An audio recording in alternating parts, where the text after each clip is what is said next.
for today's hapunan, magluluto ako ng sayote. Gigisa ko ng bawang. Ay, wala pa pala. Maglalagay muna pala ako ng mantika. Mantika. Tapos kukuha ko ng bawang at sibuyas. Siyempre hindi nyo makikita kasi malalim yung ano ko. Yung palayok. Agkiwar-kiwar na muna. Kiwar-kiwar. Sinisilip po yung ano dyan, yung brightness niya kasi napakalabo. Hindi ko makita. Ayun yung sayote. Sayote tapos sahaluan ko siya ng Baguio beans. Pwede pala yun.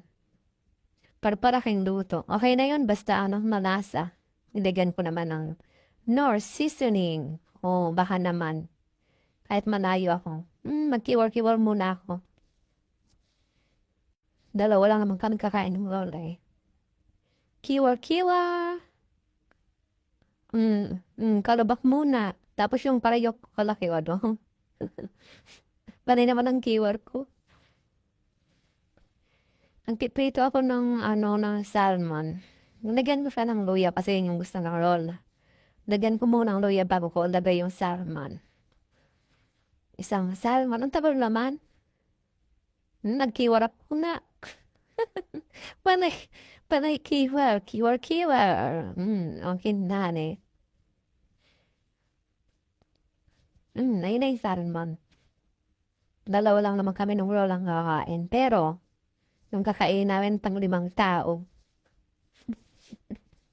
Animat kiwar ko ay apo.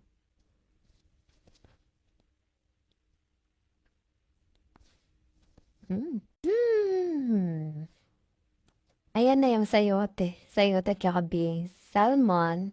Tsaka chicken wings. Tsaka nagkisa ako ng gulay na... Ano ba to? Pechay Baguio. Ay, yun ba yun?